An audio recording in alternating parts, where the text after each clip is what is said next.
Réalises-tu qu'il existe deux réalités opposées dans ce monde? Deux royaumes se font face, le royaume des ténèbres et le royaume de la lumière. Ceux qui appartiennent au royaume de la lumière, ceux qui vivent dans le royaume de Dieu, bénéficient d'une protection divine. Même au cœur du danger, même au milieu du chaos le plus total, Dieu te garde. Quand tout s'écroule autour de toi et que les fondations semblent trembler, si tu demeures dans le royaume de Dieu et que tu marches par la foi, tu restes sous sa protection surnaturelle. Sache-le avec certitude. Même si 1000 personnes tombent à tes côtés et 10 000 à ta droite, rien de tout cela ne t'atteindra. Car celui qui est en toi est plus grand que celui qui règne dans le monde. Aucune arme forgée contre toi ne réussira. Et pourquoi? Tout simplement à cause du sang de Jésus.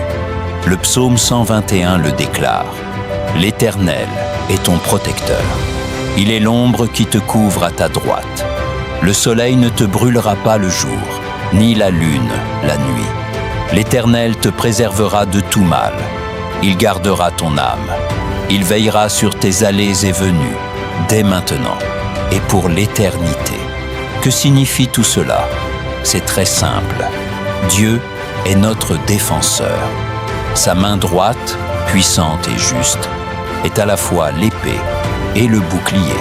Quand il dit qu'il est ton ombre à ta droite, cela veut dire que le Dieu, infiniment sage, tout-puissant et parfaitement fidèle, se tient constamment à tes côtés. En tant que Père, par son Saint-Esprit, il habite en nous, nous équipe en permanence et nous rend capables de résister à toute attaque de l'ennemi. Les assauts de Satan prennent des formes très variées et arrivent de tous les côtés, parfois par un proche, un ami ou même un ennemi. Il guette sans relâche le moment de frapper, cherchant par tous les moyens à faire chuter l'enfant de Dieu. Mais malgré cela, Dieu reste notre protecteur fidèle. Malheureusement, beaucoup de croyants vivent aujourd'hui dans la peur. Pourtant Jésus, le grand berger, a pour mission de calmer ses brebis. J'entends sa voix douce et autoritaire qui nous dit « Apaise-toi, je suis aux commandes et je veille sur toi. Tu te trouves sous la protection du Dieu Tout-Puissant. Des anges t'entourent et veillent sur ta vie. Une muraille de feu protège ceux qui craignent le Seigneur. Nous n'avons aucune raison d'avoir peur.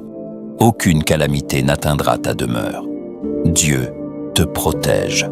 Je prie pour que sa main puissante couvre ma famille. Il est tout à fait capable de te garder. Même quand le monde semble devenir fou, tu restes à l'abri sous l'ombre de ses ailes. Parfois, Dieu nous protège sans que nous en ayons conscience. Ce que nous prenons pour des problèmes ou des contretemps est souvent sa façon de nous préserver d'un danger invisible. Les détours de la vie sont fréquemment des actes de protection divine. Il lui arrive de fermer des portes pour nous sauver. La perte d'un emploi ou d'une opportunité peut être sa manière de nous éviter quelque chose de bien pire.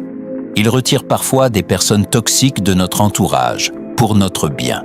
L'inquiétude est un signe que nous ne lui faisons pas confiance. Elle dit en substance « Laisse-moi gérer ça moi-même ». L'anxiété tente de prendre la place de Dieu dans notre vie. Quelle libération de comprendre que nous ne sommes pas Dieu. Il est notre Père et il prend soin de ses enfants. Comme un petit enfant se sent en sécurité dans les bras de ses parents, nous sommes en sécurité dans sa présence.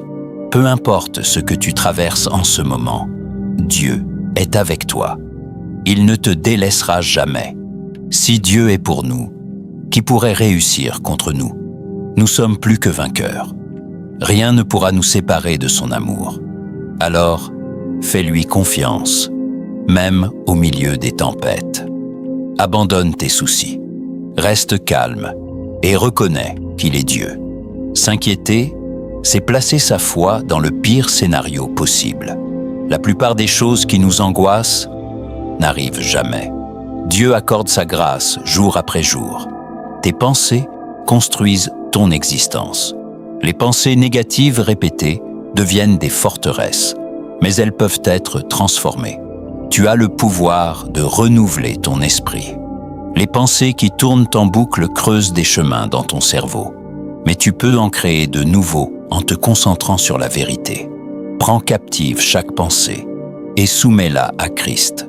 Tu peux reprogrammer ton esprit. Remplace les mensonges par la vérité. Tu n'es pas une victime, tu es un vainqueur.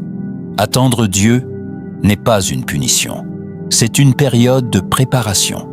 De nombreux personnages bibliques ont patienté de longues années avant de voir les promesses s'accomplir. L'attente forge le caractère. Dieu ne retarde pas pour te faire du mal, mais pour te préparer. Son délai n'est pas un refus, c'est un processus de maturation. Parfois, il doit te purifier et te former avant de t'accorder ce que tu demandes, car il sait ce pourquoi tu n'es pas encore prêt. Laisse derrière toi tout ce qui te freine, les distractions, les mauvaises habitudes, les relations néfastes, tout ce qui entrave ta croissance spirituelle. Dépose tout fardeau et cours avec endurance la course qui t'est proposée. Dieu agit avec ceux qui avancent. Continue de progresser et confiance en lui. Il a un bel avenir pour toi. Ton histoire n'est pas terminée. Jésus est venu pour que tu vives une vie pleine et abondante.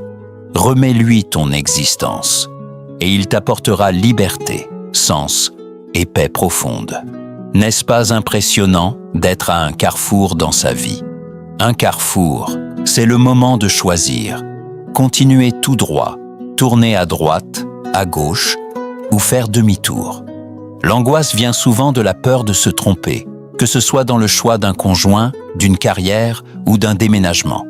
Pourtant, j'ai constaté dans ma propre vie que la volonté de Dieu se révèle surtout quand je fais des pas de foi, en cherchant à vivre selon les principes de la Bible.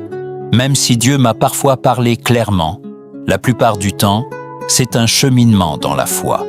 Découvrir la volonté de Dieu, c'est vivre sous sa souveraineté et sa grâce, tout en avançant avec confiance, persuadé que là où il nous conduit, c'est le meilleur endroit, parce que nous l'aimons de tout notre cœur.